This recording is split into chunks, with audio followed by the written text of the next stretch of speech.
Namaste, Jai Hind. Welcome to another edition of ANI podcast with Smita Prakash. This episode is being filmed in the city of Lucknow, which is the capital of the state of Uttar Pradesh. Before I introduce my guest, I am going to give you a quote from a bestseller book, The Monk Who Sold His Ferrari. According to this book, the secret to happiness is very simple. Find out what you love doing and then direct your energies towards that. My guest today did exactly that. He's a monk who found a purpose beyond divine pursuit. Yogi Adityanath is the two-time Chief Minister of Uttar Pradesh, the state whose population is more than that of France, Germany and UK combined. With a population of 230 million, making up 17% of India's population, UP would be the world's sixth largest country by population if it were a real country. A state that was considered one of the most backward in India for over 100 years. A state that sent indentured labourers to British colonies when India was under colonial rule. Yet, it's also the state from where independent India got 9 of her prime ministers. Yogi Adityanath, the two-term Chief Minister of the state, is a monk who wears his Hindu identity with pride. He's been pilloried for being majoritarian and riding roughshod with Muslims who constitute 19% of the population of Uttar Pradesh. For those viewers not familiar with Yogi Adityanath's political beginnings, Yogi ji ने 1996 में महंत अवैधनाथ के लिए चुनाव प्रचार शुरू किया।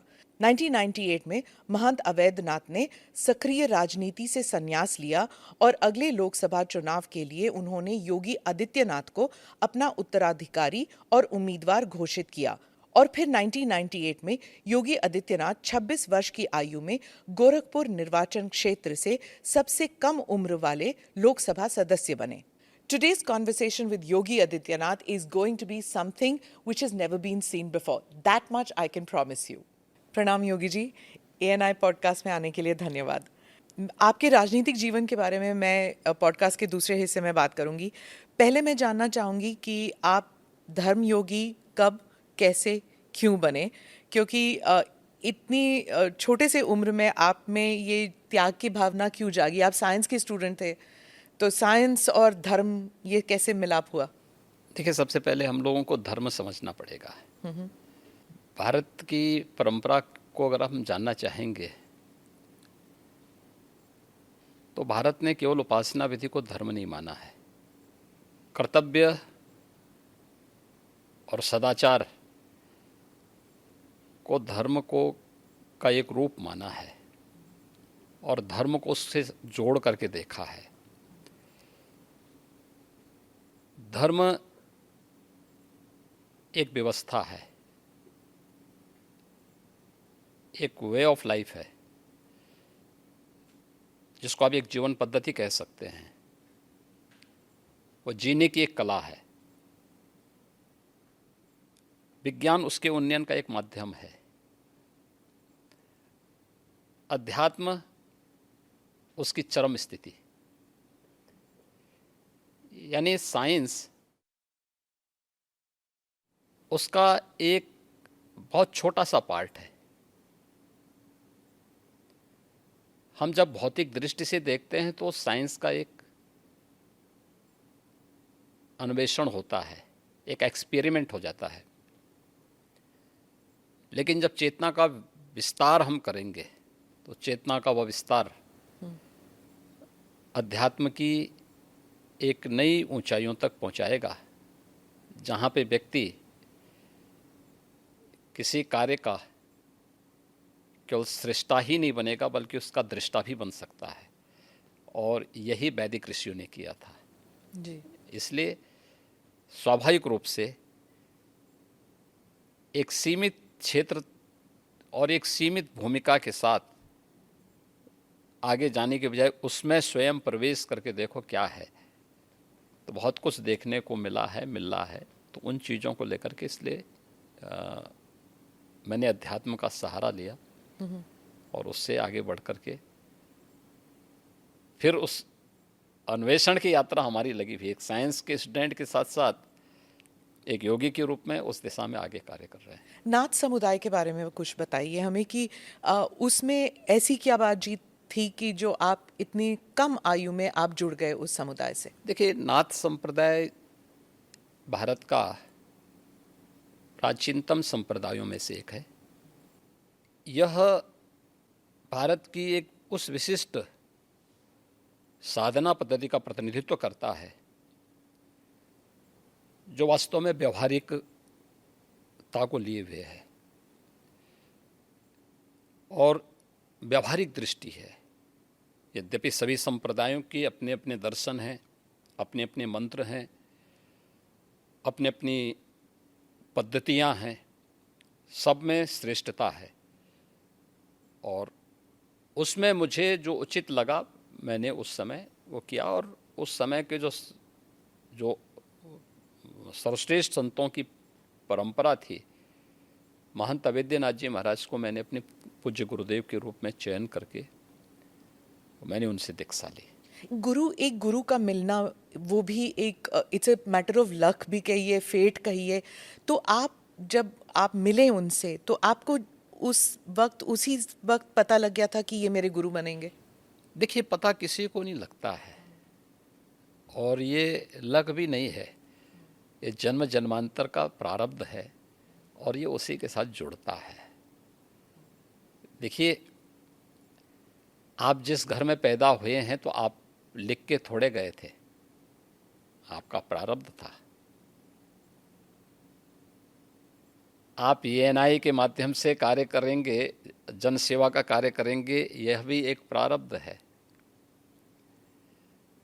ऐसे ही ये हर एक व्यक्ति के साथ जुड़ा हुआ है। उसके लिए हमें चेतना को अपने विराट विस्तार देना होगा, समझ में सब आ जाएगा। तो जब आपने अपने घर में बताया कि मैं गुरु से मिला हूँ, मैं घर छोड़ के त्याग की जिंदगी बिताना चाहता हूँ, तब घर में रिएक्शन क्या हुआ? नहीं, देखिए, कोई माँ बाप इसके लिए अपनी सहमति नहीं देता है क्योंकि उनका अपना एक दायरा है, उनका एक दायरा है जो उनका एक सीमित क्षेत्र है। उस सीमित क्षेत्र को, उसी को बंधन कहते हैं। हमारे यहाँ कहा गया ना, मन एवं मनुष्याणाम कारणम बंध मोक्षयो। व्यक्ति के बंधन और मोक्ष का कारण उसका मन है, जो सोचता है कि मैं मेरा परिवार, ये जब भावना आती है ना तो व्यक्ति उस तक सीमित रहता है और यही उसके बंधन का कारण है। जो उस बंधन को तोड़ करके बाहर निकलता है वही उसकी मुक्ति का माध्यम बनता है, उसके मोक्ष का कारण बनता है। और उस बंधन को जो भी तोड़ेगा, ये बंधन हर एक क्षेत्र में व्यक्ति के जीवन में आते हैं। कष्ट हुआ एक विद्यार्थी अगर अपने बंधन को नहीं तोड़ेगा, एक क्लास में ही कहेगा कि नहीं मुझे तो इसी क्लास में रहना क्योंकि मुझे अच्छा लगता है, क्या वो अगली क्लास में जा पाएगा? नहीं जा पाएगा।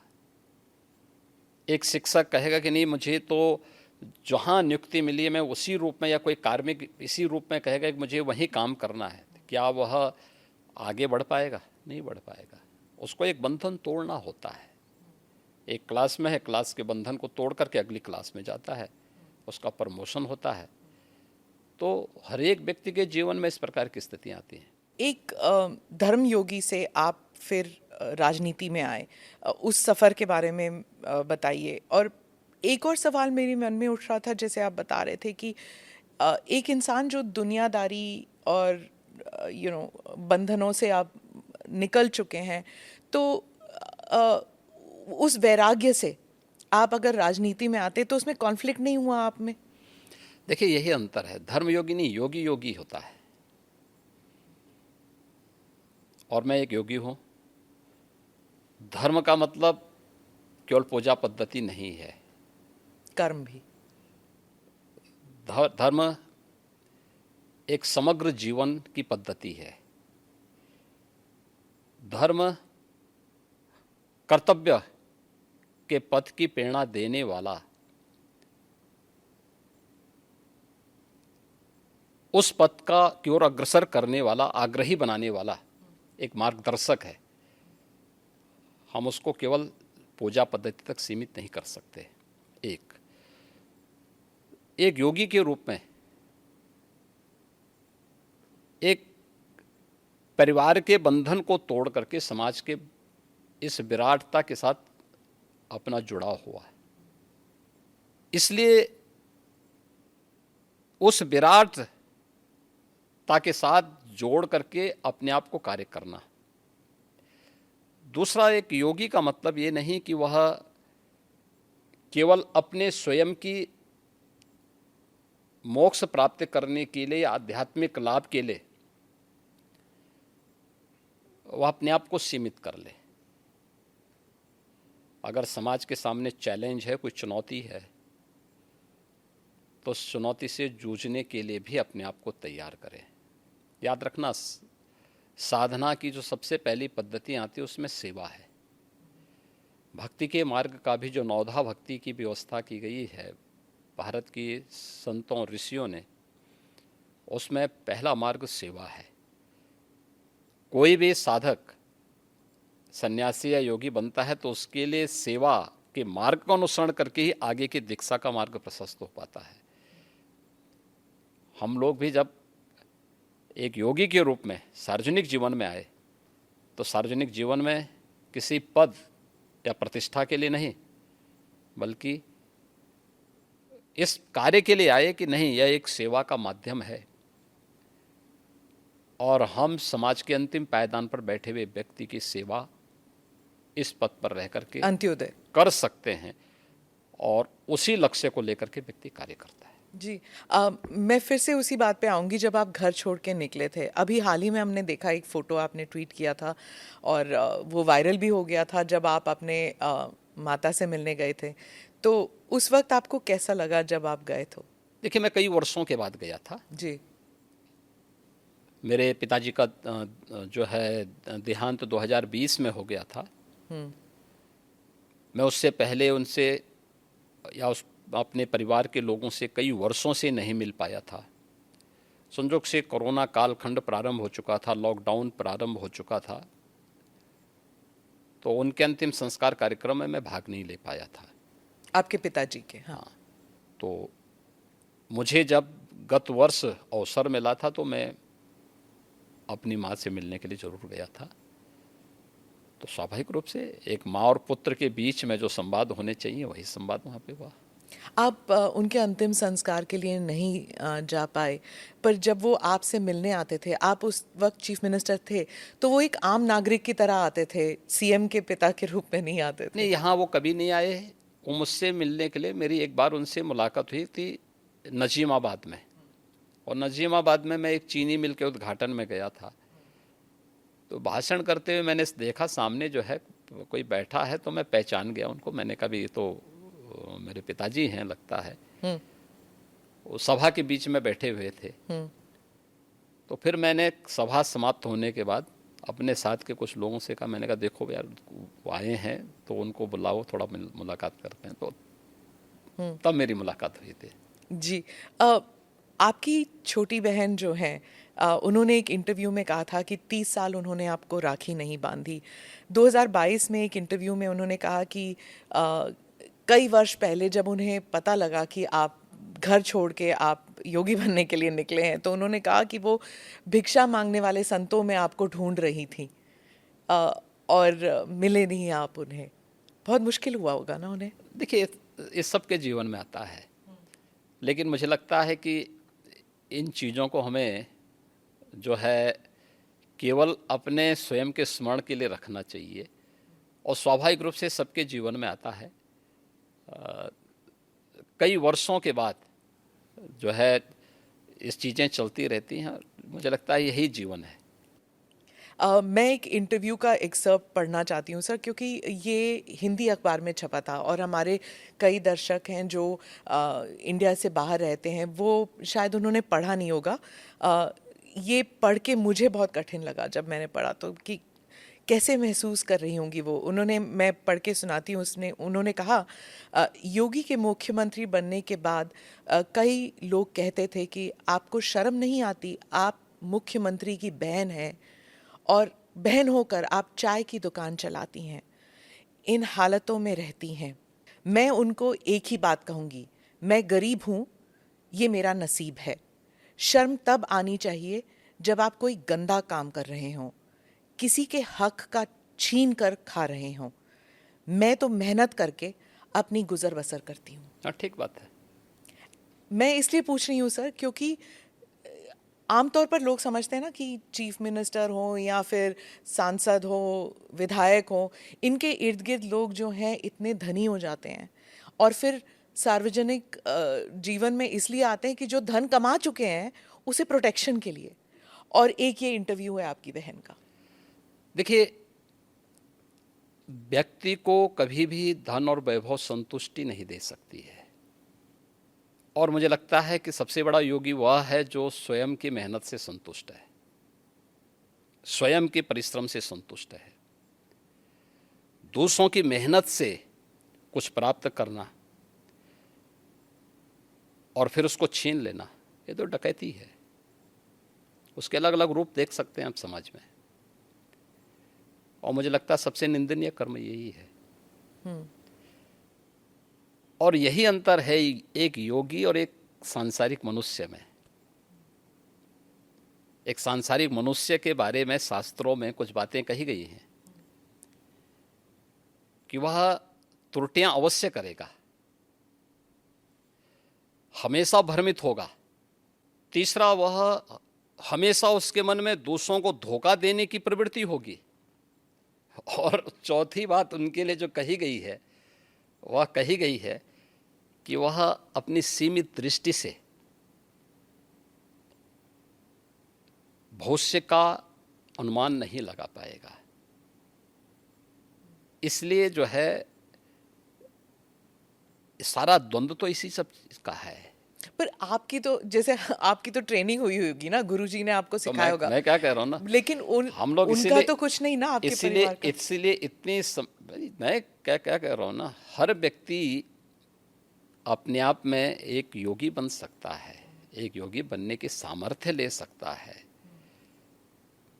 अपनी मेहनत से, अपने कर्मों से हम जो कुछ अर्जित करें, मैं भी भूखा ना रहूं, साधु ना भूखा जाए, अगर ये भाव हर व्यक्ति के अंदर आ जाए तो फिर यह समग्रता सबकी संतुष्टि का कारण बन सकता है, सारे विवादों का समाधान कर सकता है। जब आप पीठाधीश बने, आपके भारत में और भारत से बाहर भी इतने अनुयायी हैं, तो उस वक्त आपको क्या ऐसा किसी ने कहा कि आप पीठाधीश होके भी तो सार्वजनिक कार्य कर सकते हैं, राजनीति में क्यों उतर रहे हैं? ये कोई बंधन थोड़ा है, ये कोई बंधन किसी के लिए नहीं है।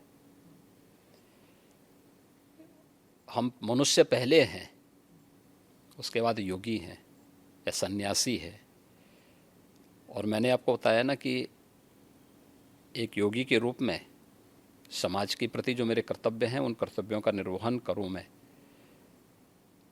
सेवा को धर्म को मैं सेवा का माध्यम बनाऊं, इससे बड़ी बात और क्या हो सकती है? और हम वही कर रहे हैं। तो एक सन्यासी का कर्तव्य क्या होता है? क्या वही जो कर्म कर रहा है अपना, ये चाहे पत्रकार हो या फिर राजनीतिक? हाँ, हर व्यक्ति कर सकता है, हर व्यक्ति कर सकता तो है। आप मुझे एक बात बताइए कि सबसे बड़े जो है मीडिया के रिपोर्टर के रूप में अगर आप तुलना करें तो महर्षि नारद थे।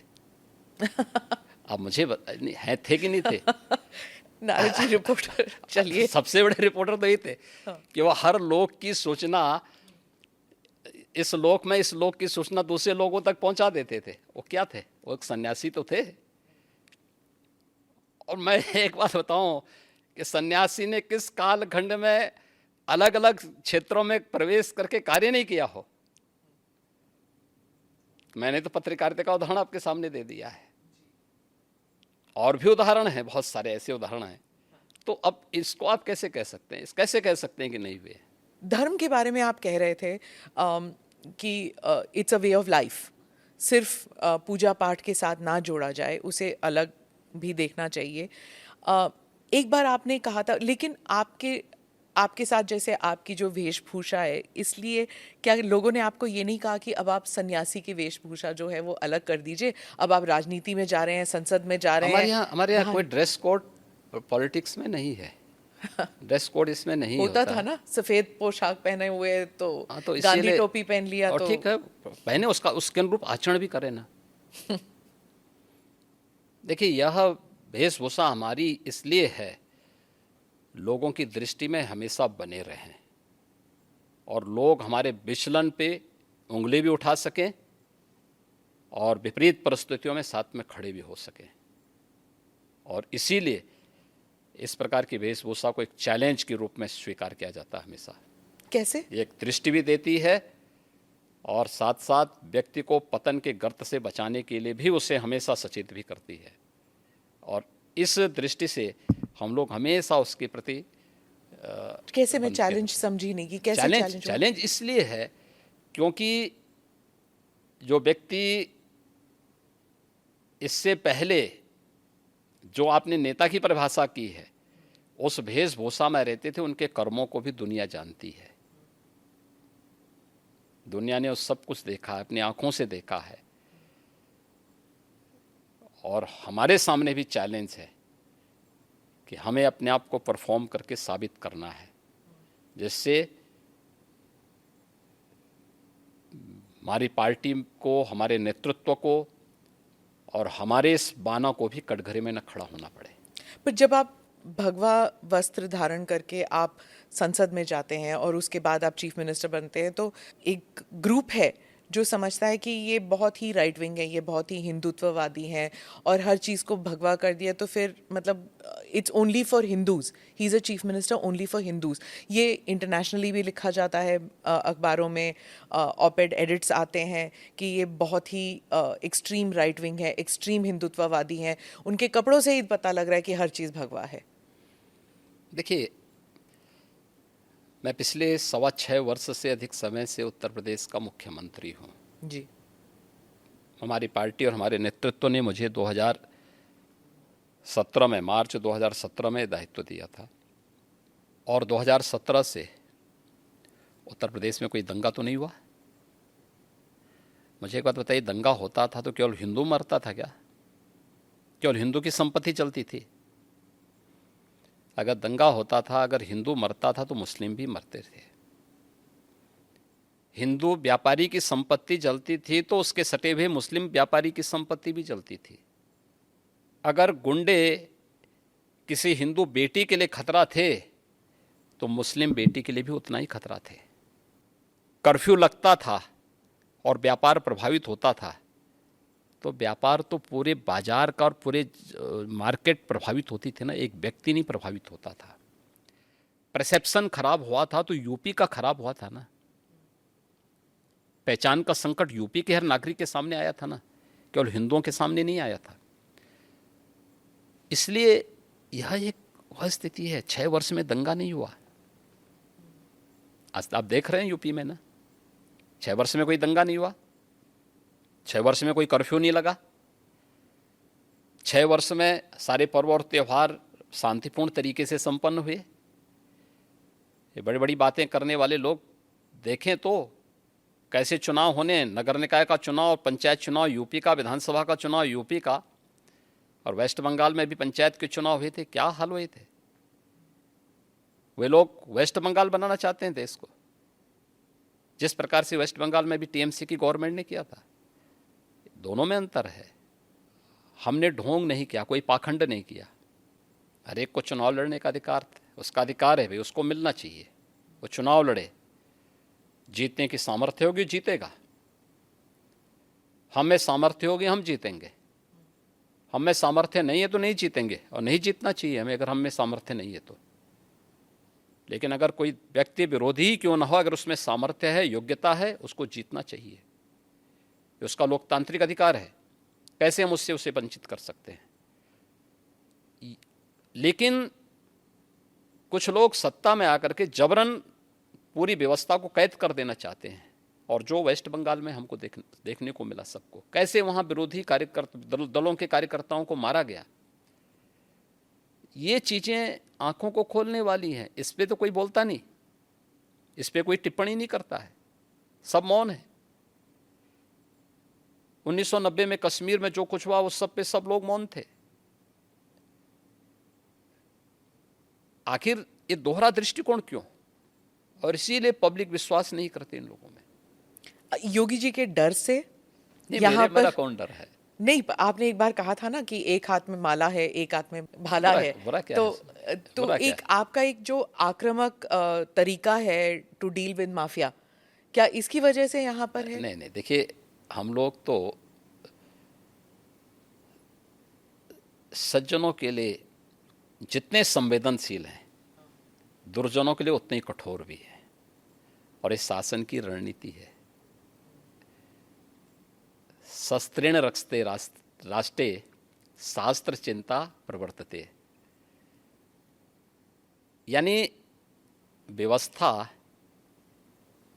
सबकी सुरक्षा के लिए आवश्यक है। सुरक्षा सबको, कानून का राज होगा, लेकिन कानून को बंधक बनाने की छूट किसी को नहीं दी जाएगी, कोई भी हो, कतई नहीं देंगे। आपने ये भी कहा था कि कानून जो है वो मानव के लिए होना चाहिए, दानव के लिए नहीं। ठीक बात है। पर एक कॉन्स्टिट्यूशनल डेमोक्रेसी में सर, हर जीव जंतु के लिए कानून एक जैसा होना चाहिए। मतलब शेर भी शिकार कर सकता है, गाय के लिए भी उतना ही तो हक है। क्या क्या आप शेर तो को रोकते हैं क्या? नहीं तो आप शेर को बोलिए ना जंगल में जाके, नहीं रोक सकते, वही नहीं मैं आप कह रही बोले ना कि शेर महाराज शिकार मत करिए, आपको हम रोटी खिलाएंगे, जाइए रोटी खिलाइए। हूँ। तो वही मैं कह रही हूँ कि कानून में वो मैं वही आपको- कह रहा हूँ, वह एक वहाँ की नेचुरल व्यवस्था है, और वह नेचुरल व्यवस्था दंड का प्रावधान, यह एक व्यवस्था का प्रावधान है, और वह व्यवस्था वह प्रावधान कानूनन ही लागू होती है, गैर कानूनी तरीके से नहीं लागू होती तो है। चीफ मिनिस्टर कैसे तय कर सकते हैं कौन मानव है, कौन दानव? चीफ मिनिस्टर कहाँ तय करते हैं?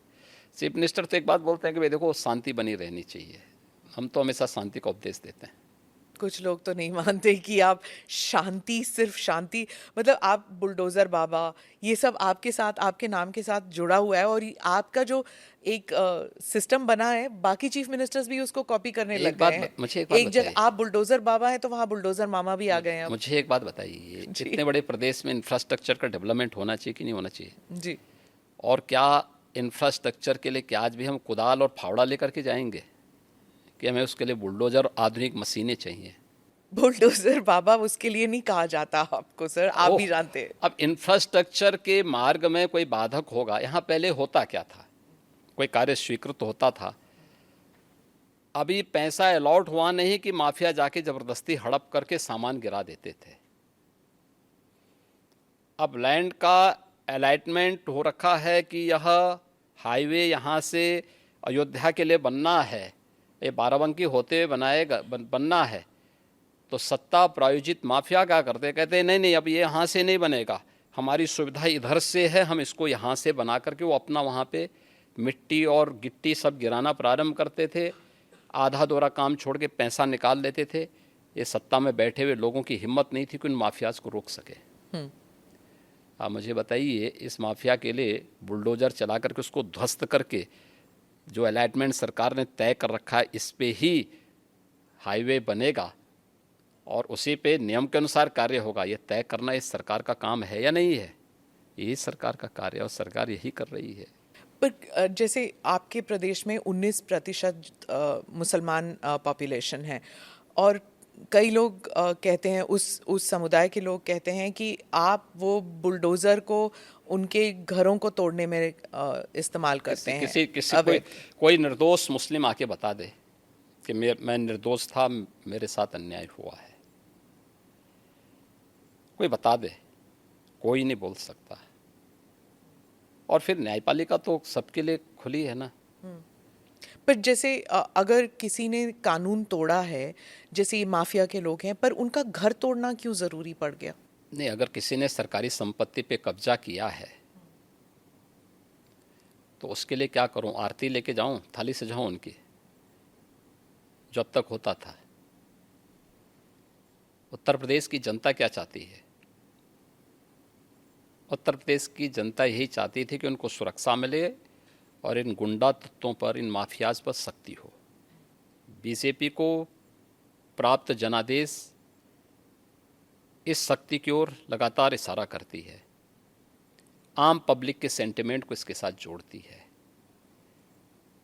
19 से 20% आबादी हो या 100% आबादी, कानून का राज सबके हित में है और वही समृद्धि का मार्ग भी आगे बढ़ाएगी, वही प्रदेश में एम्प्लॉयमेंट जनरेट करेगी, वही प्रदेश की बेटियों को सुरक्षित करेगा और यही उत्तर प्रदेश के अंदर किया गया है। आपने विधानसभा में कहा कि हम माफिया को मिट्टी में मिला देंगे, तो जब ऐसे वो उमेश पाल मर्डर के केस में हुआ था शायद, तो जब ऐसे होता है तो सोशल मीडिया में फैल जाता है, चलो जी अब गाड़ी उलटने वाली है, योगी जी को बुलाओ। जब अमृतपाल भी भाग गया था तो कहते योगी जी के, अगर योगी जी के राज में होता तो ये तो कभी ना होता, वो तो गाड़ी उलट ही देते।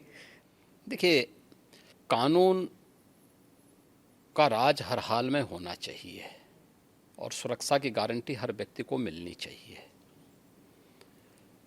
सरेआम एक अधिवक्ता की कोई हत्या कर दे, ये स्वीकार्य नहीं हो सकता है।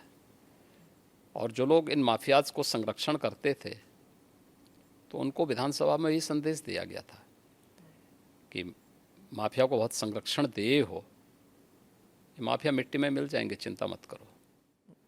आप रिग्रेट नहीं करते हैं ये आपने जो कहा? नहीं, काहे, किस बात के लिए? कुछ भी गलत नहीं था।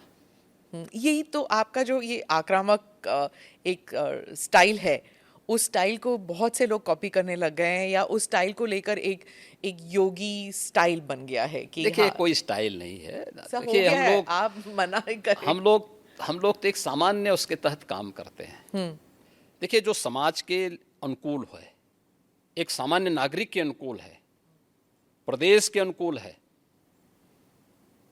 हम वही करेंगे।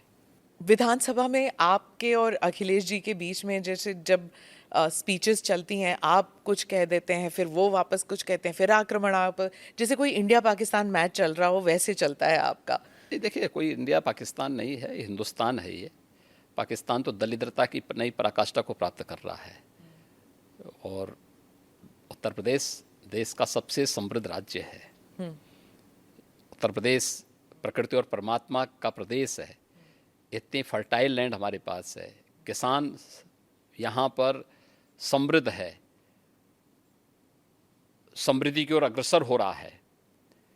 इसलिए उत्तर प्रदेश के किसी भी पक्ष को, चाहे वह सत्ता पक्ष हो या विपक्ष हो, पाकिस्तान से उसकी तुलना नहीं होनी चाहिए। इंडिया के बाद डी डॉट, हर एक उसमें डॉट डॉट डॉट लग गया उसका।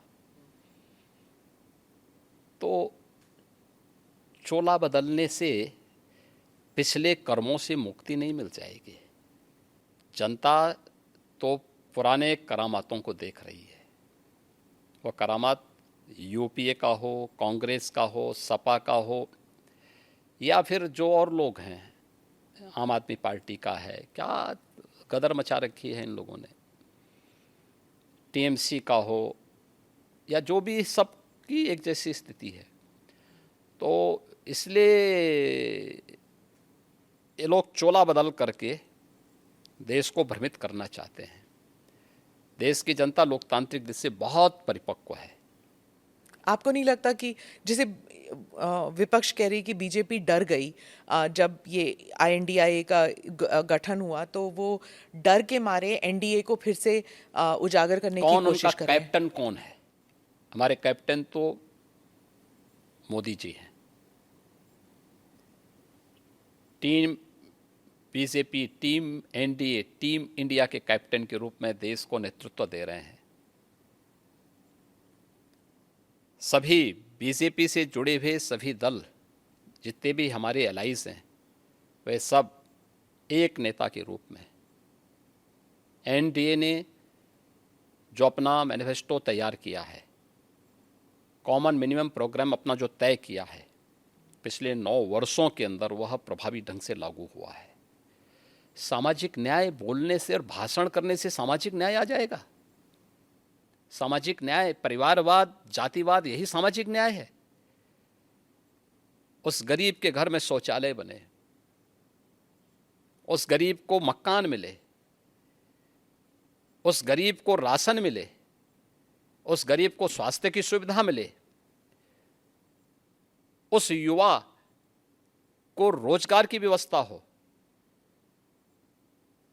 उस किसान के जीवन में भी खुशहाली आए, उस महिला को भी सुरक्षा के साथ, सम्मान के साथ जीने का अधिकार मिले। किसने रोका था यूपीए को? किसने रोका था यूपी में समाजवादी पार्टी को? किसने रोका था वेस्ट बंगाल में इतने दिनों से टीएमसी की गवर्नमेंट है? किसने रोका है वहां पे? क्यों वहां माताएं रो रही हैं? क्यों वहां बेटियां अपने आप को सुरक्षित महसूस कर रही हैं? आखिर क्यों नहीं कांग्रेस ने 60 वर्षों में जिन 4 करोड़ गरीबों को मोदी जी ने मकान दिए हैं, किसने रोका था कांग्रेस को देने से? किसने रोका था 12 करोड़ गरीबों को शौचालय देने से? 10 करोड़ गरीबों को आज जो उज्ज्वला योजना की फ्री में सिलेंडर मिले हैं, किसने रोका था?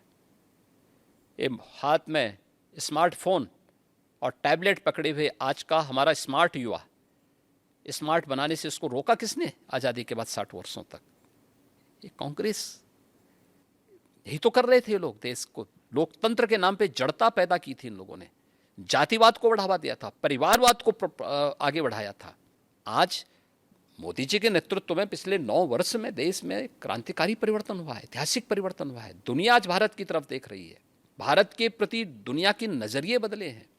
इन चीजों को भी तो इनको समझना चाहिए। आपने कहा था कि आपके राज्य में अब युवाओं के हाथ में एक हाथ में पहले हाथ में तमंचा हुआ करता था, अब टैबलेट है। टैबलेट है। तो आप तमंचा किसके बारे में बात कर रहे थे? सपा शासन? सपा के सरकार में यही होता था, क्योंकि कोई रोजगार तो होता नहीं था।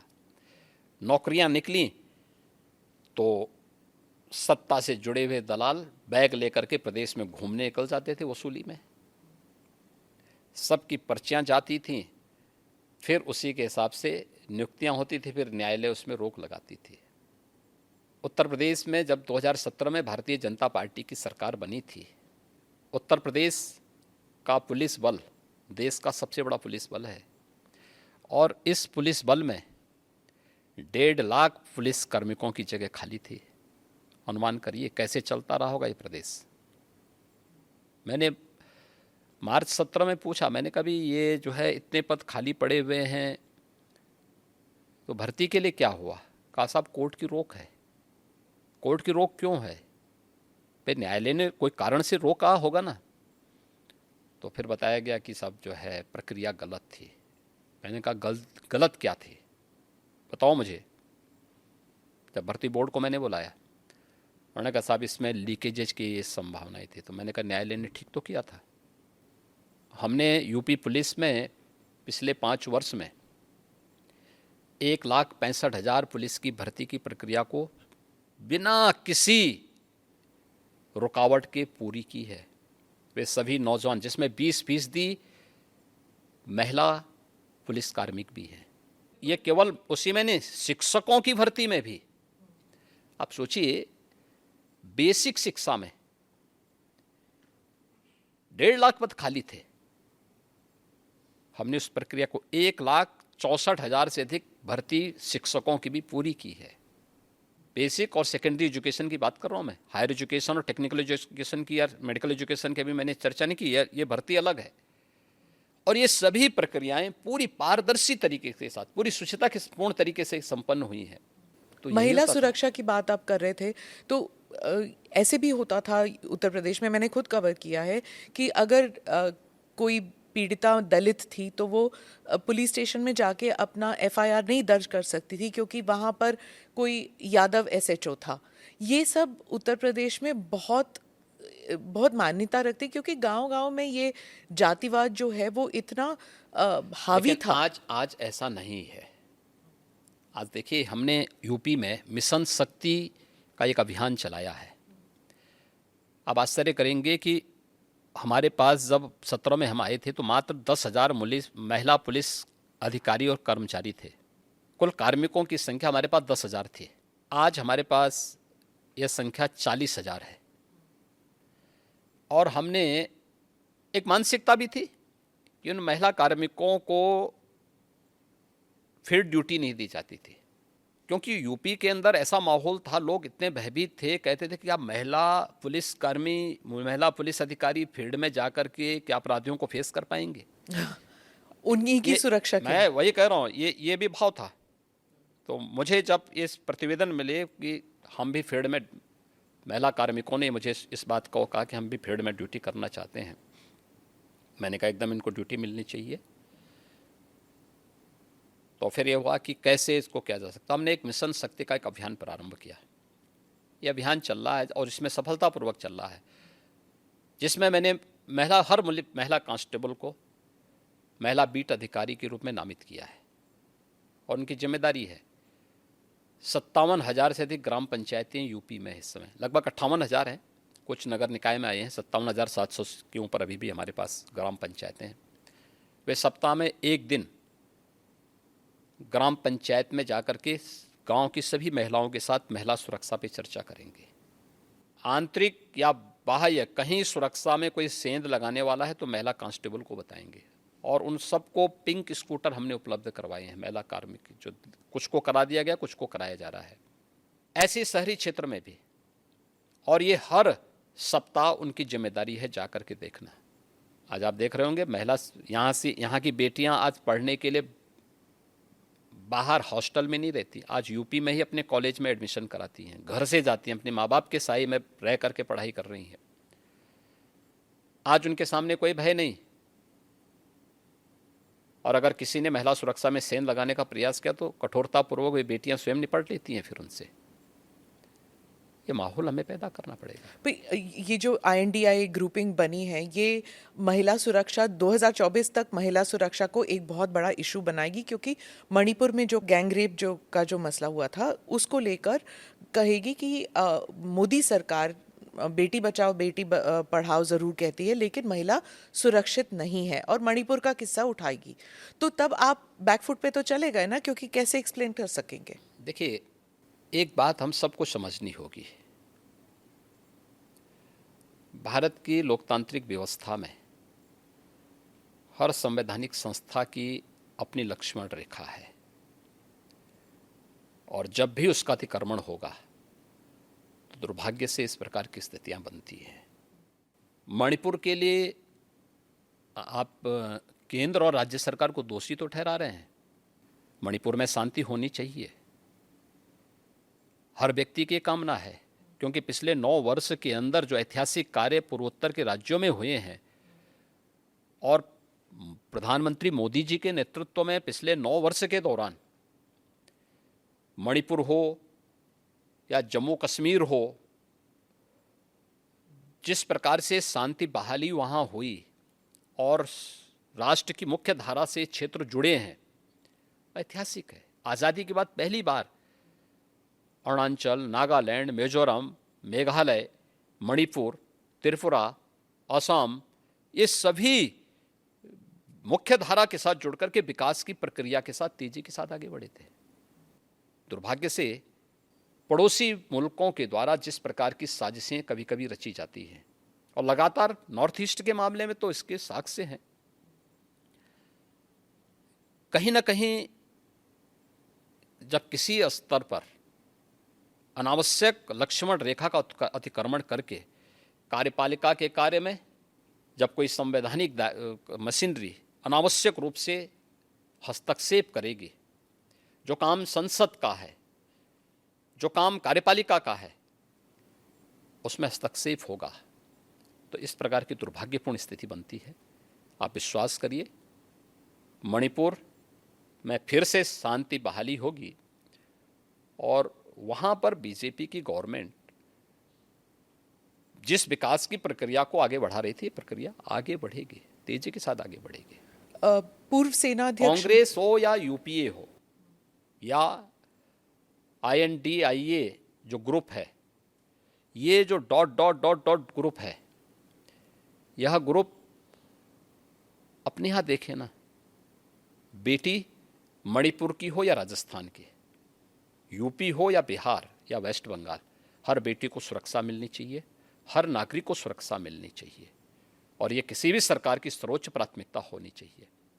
लेकिन प्रश्न है, देश की जनता भी करना चाहेगी इन लोगों से कि ये वीडियो बनाने के बाद 2 महीने तक क्यों इसको सुरक्षित करके रखा गया था, और फिर संसद के एक दिन पहले क्यों जारी हुआ, जिस दिन संसद चलनी थी उसी दिन क्यों जारी हुआ?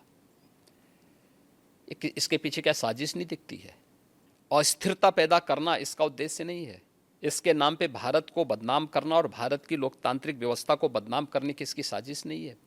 जो लोग अपने यहाँ लोकतंत्र बहाली नहीं कर पाते, लोकतंत्रवादियों को कुचलते हैं, उन लोगों की साजिश इसके पीछे है और उसका मोहरा कुछ चुनिंदा लोग बन रहे हैं कि सब दिखाई नहीं देता है। ये सब स्पष्ट है। हम लोगों को इन चीज़ों को भी देखना होगा और इससे सतर्क होकर के ही हम शांति भी बहाली करेंगे। साथ साथ आम जनमानस का विश्वास मोदी जी के प्रति है और फिर से मोदी जी के नेतृत्व में एनडीए की गवर्नमेंट बनेगी, इसमें 2024 में कोई संदेह नहीं होना चाहिए। आप राजनीतिक साजिश की बात करते हैं। पूर्व सेना अध्यक्ष मनोज नरवणे ने कहा है कि इसमें एक अंतर्राष्ट्रीय एंगल भी हो सकता है।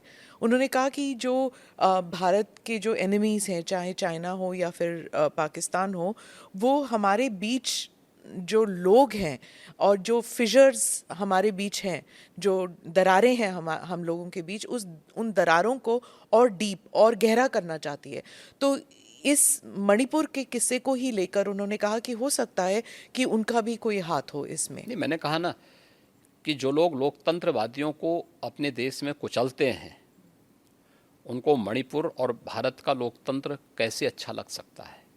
और आपका राज्य भी नेपाल से जुड़ा हुआ है। आप भी एक किस्म से आप भी एक फ्रंटियर हमारे यहाँ स्टेट कोई है। दिक्कत नहीं आएगी। उत्तर प्रदेश सुरक्षित है और उत्तर प्रदेश सुरक्षित रहेगा।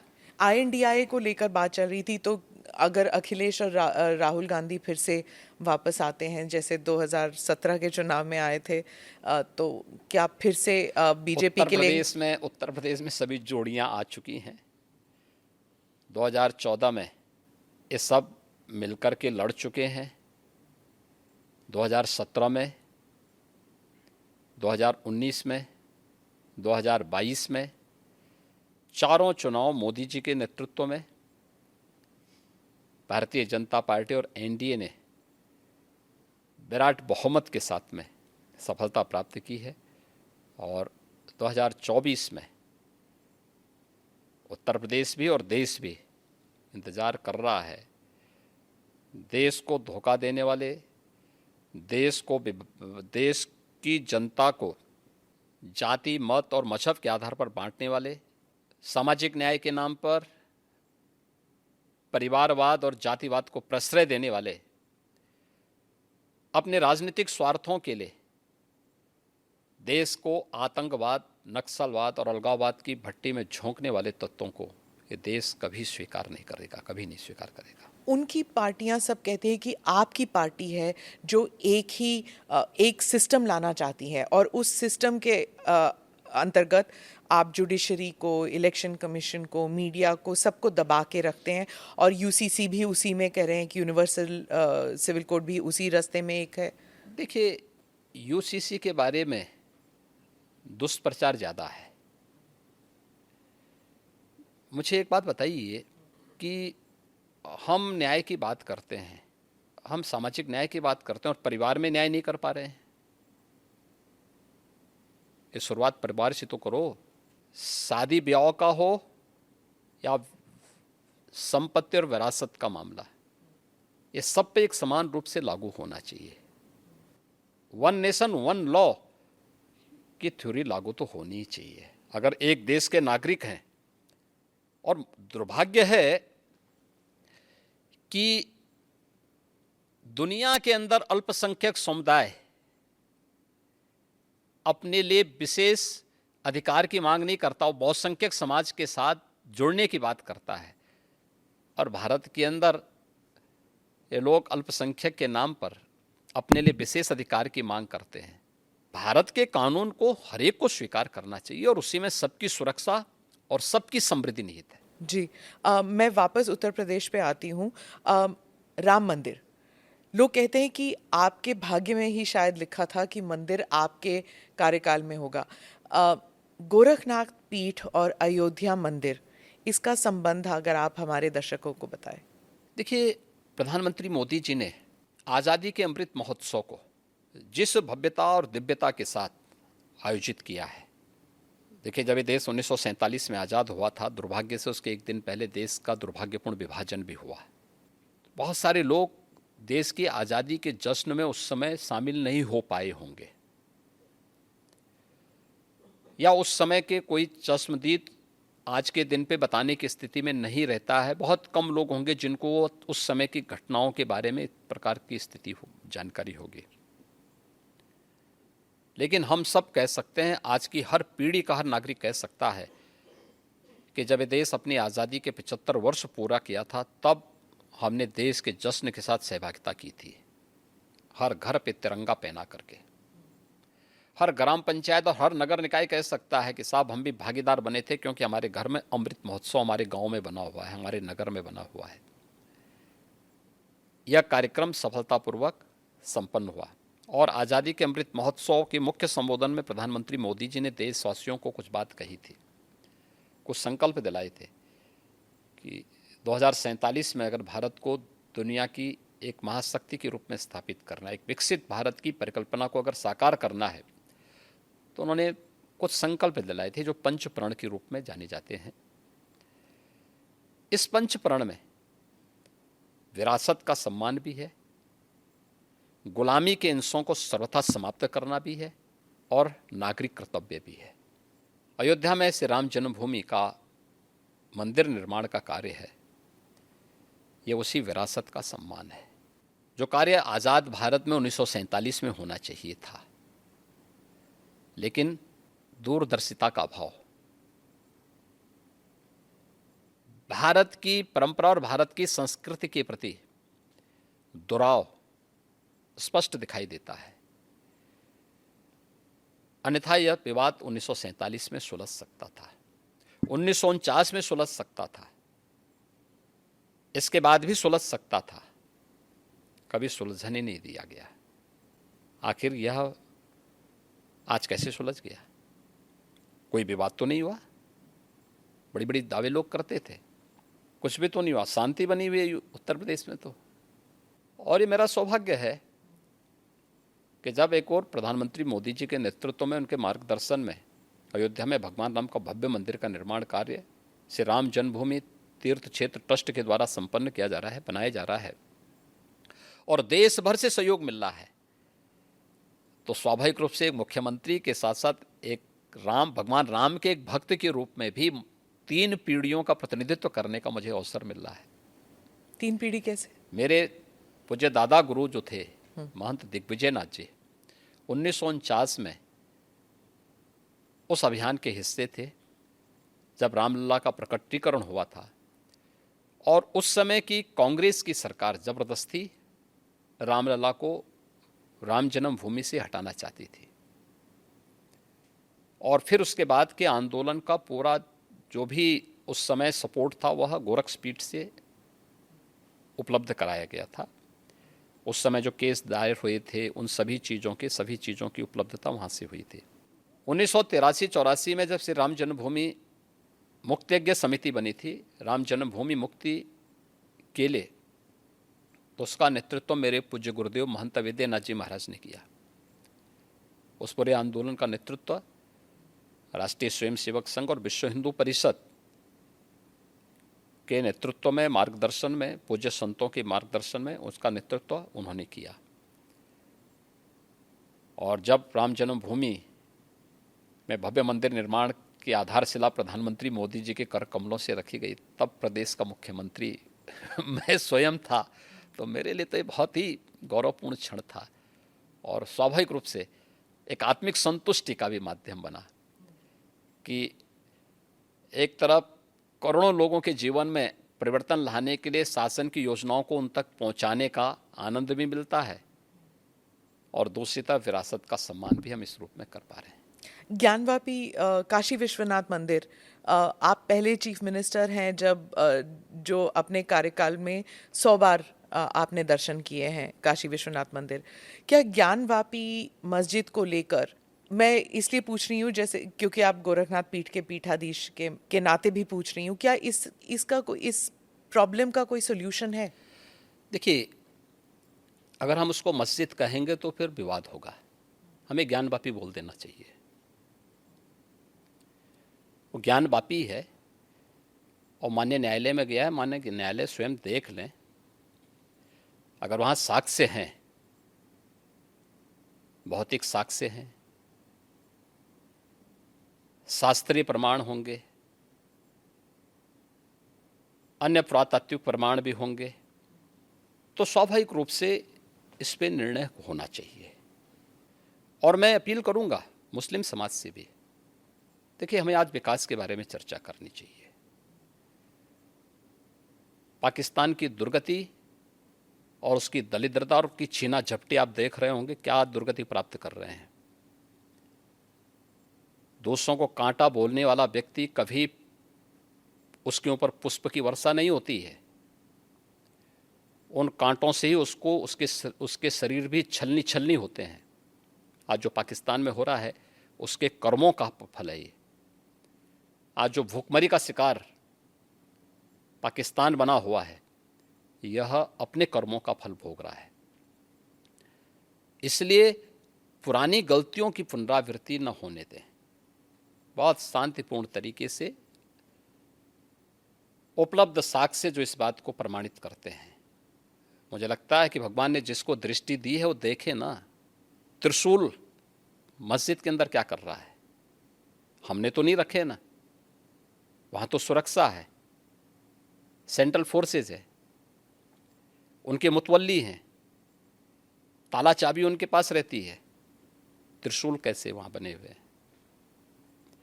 ज्योतिर्लिंग हैं, देव प्रतिमाएं हैं, पूरी दीवारें चिल्ला चिल्ला के क्या कह रही हैं।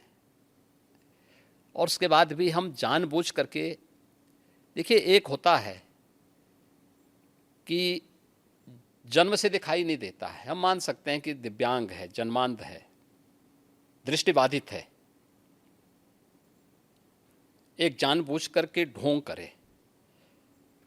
जो दृष्टिबाधित है उसको दिशा दिखाई जा सकती है, लेकिन जो ढोंग कर रहा है उसको कोई दिखा नहीं सकता है। आप ढोंगी किसे कह रहे हैं? मैं इसीलिए कह रहा हूं ना, जो उन प्रमाणों को नकार रहा है, उन प्रमाणों के बाद भी ये कहता है कि नहीं साहब, तो जबरदस्ती वाली बात करते हैं। देखिए, आप इतिहास में तोड़ मरोड़ कर सकते हैं, लेकिन उन ऐतिहासिक साक्ष्यों के साथ नहीं जो वहाँ की दीवारें चिल्ला चिल्ला के कहती हैं, और उन ऐतिहासिक साक्ष्यों को भी देखने की आवश्यकता है। और मुझे लगता है कि ये प्रस्ताव मुस्लिम समाज की तरफ से आना चाहिए कि साहब ऐतिहासिक गलती हुई है और उस गलती के लिए हम चाहते हैं समाधान हो। आपने मुस्लिम समुदाय के साथ कोई देखिए, हमने अपनी तरफ से कोई पहल नहीं की है, वे पहल करना चाहेंगे तो जरूर विचार करेंगे। जी, आपने पाकिस्तान का जिक्र किया योगी जी। एक और बात चर्चा में आई है, वो सीमा हैदर का जो केस है। उन्होंने अपील भी किया है, योगी जी और मोदी जी आप दोनों मुझे वापस मत भेजिए, मैं पाकिस्तान वापस नहीं जाना चाहती। पबजी के माध्यम से ये रिवर्स लव जिहाद कहा जा रहा है, कुछ लोग इसे वो टर्म दे रहे हैं। देखिए, ये सुरक्षा एजेंसियां उसको देख रही हैं और जो भी रिपोर्ट आएगी उसके अनुसार बाद में उसमें विचार करेंगे। एक भारत से भी एक लड़की जो है वो पाकिस्तान चली गई और उसने भी अपना देख धर्म रहे हैं, सुरक्षा परिवर्तन किया। एजेंसियां उसको देख रही हैं। 2 देशों से जुड़ा हुआ मामला है और संबंधित एजेंसियां इसमें काम कर रही होंगी। सर, एक मैं सवाल पूछूंगी कि साउथ एशिया में भारत का रोल आप क्या विजन करते हैं कि क्या होना चाहिए? क्योंकि बहुत से लोग कहते हैं कि हम विश्व गुरु का जो सपना देख के चले हैं वो थोड़ा ओवर एम्बिशियस है। तो साउथ एशिया में और ग्लोबली आपका विजन क्या है भारत देखिए, मैंने कहा ना, पिछले 9 वर्ष में प्रधानमंत्री मोदी जी के नेतृत्व में भारत ग्लोबल लीडर के रूप में स्थापित हुआ है। कोई संदेह नहीं कि प्रधानमंत्री मोदी जी के नेतृत्व में अगले 3 वर्षों के अंदर भारत दुनिया की तीसरी बड़ी अर्थव्यवस्था के रूप में स्थापित न हो जाए, जरूर होगा। दुनिया के अंदर भारत की अपनी एक पहचान बनी है, भारत के बारे में लोगों के दृष्टिकोण में बदलाव आया है, और जो भारत के बारे में कहा जाता था, आज प्रधानमंत्री मोदी जी के नेतृत्व में वह साकार हो रहा है। सर, अंत में एक सवाल ज़रूर पूछूंगी, क्योंकि ये महाराष्ट्र सदन में हुआ था कि एक विधायक ने कहा था कि जो नारा चल रहा है कि भारत में रहना होगा तो वंदे मातरम कहना होगा, और उनके मज़हब में ये उन्हें परमिशन नहीं देता कि आप खुदा के अलावा किसी और के बारे में आप सिर झुकाएं किसी और के सामने। देखिए, देश संविधान से चलेगा, मत और मजहब से नहीं। देखिए, मैं ईश्वर का भक्त हूँ, ईश्वर में अगाध निष्ठा रखता हूँ, लेकिन किसी पाखंड में विश्वास नहीं करता हूँ। आपने देखा होगा, जब मुझे हमारी नौकरशाही ने कहा कि नोएडा लोग नहीं जाते, चीफ मिनिस्टर को नहीं जाना चाहिए, मैं उसको उल्लंघन करके नोएडा गया, कई बार गया, आधा दर्जन बार जा चुका हूँ। दूसरी बार मुझे कहा गया कि रात्रि में सीएम को बिजनौर में निवास नहीं करना चाहिए, तो मैं जानबूझ करके वहाँ रुका और मैंने पूछा, मैंने कहा भी क्यों नहीं निवास करना चाहिए? तो उन्होंने कहा साहब दोबारा सीएम नहीं बन सकता है। तो मैंने कहा मैं दोबारा भी सीएम बनूंगा, चिंता मत करो। दूसरा सवाल ये नहीं है, सवाल ये है कि मैं प्रदेश का सीएम हूँ। आप ये बोलिए ना कि साहब वहाँ रहने की व्यवस्था नहीं है, तो जो भी गेस्ट हाउस होगा उसी में रहेंगे ना, आखिर कोई तो रहता होगा। एक कमरा चाहिए मुझे, तो सोने के लिए एक तख्ता चाहिए, ओढ़ने के लिए एक कंबल चाहिए, तो कुछ चाहिए थोड़ा है। तो इसमें जो है क्यों आप इस प्रकार की बातें करते हैं? मैं गया था, रुका था वहाँ पे। ऐसे ही आगरा के सर्किट हाउस के बारे में कहा जाता था, यानी मुझसे पहले पता नहीं कोई सीएम रुका कि नहीं रुका, लेकिन कि वहाँ सर्किट हाउस में जो सीएम रुकता है वो अपशकुन हो जाता है। तो मैंने कहा पूछा, मैंने कहा भी क्या अपशकुन होता है? उन्होंने कहा साहब जो है उसकी कुर्सी चली जाती है। तो मैंने कहा जो कुर्सी कल जानी वो आज चली जाए, लेकिन मैं रात्रि को रुकूंगा यहीं। फिर किसी ने कहा साहब यहाँ पे प्रेत आत्माएं आता ही हैं, तो मैंने कहा कम से कम उनसे वार्ता करने का अवसर मिलेगा ना रात्रि में। तुम सब सो जाओगे तो कम से कम किसी से बातचीत तो करूँगा रात्रि में कि भाई कौन है क्या है। तो पाखंड में हमारा कतई विश्वास नहीं है एक, और इसीलिए मैं इस बात को कह सकता हूँ कि भारत का भविष्य उज्जवल है, और 2024 में फिर से प्रधानमंत्री मोदी जी की लीडरशिप में एनडीए बहुमत के साथ आएगी, इसमें कोई संदेह किसी को नहीं होना चाहिए। और वंदे मातरम में वापस आती हूँ, वो उसे धर्म के साथ जोड़ना चाहिए कि नहीं? मैं क्या कह रहा हूँ, मैंने पहले कह दिया ना, संवैधानिक व्यवस्था से देश संविधान से चलेगा, मत और मजहब से नहीं। जी, आपका मत आपका मजहब अपने तरीके से होगा, अपने घर में होगा, अपने मस्जिद अपने इबादत गाह तक होगा, सड़क पे प्रदर्शन करने के लिए नहीं। और इसको आप जो है किसी भी अन्य तरीके से दूसरे पे थोप नहीं सकते हैं। नेशन फर्स्ट, अगर देश में किसी को रहना है तो उसको राष्ट्र को सर्वोपरि मानना होगा, अपने मत और मजहब को नहीं। और मत और मजहब सेकेंडरी प्रश्न है, नेशन फर्स्ट है। धन्यवाद योगी जी, आप ANI के साथ बात करने के लिए। बहुत बहुत धन्यवाद।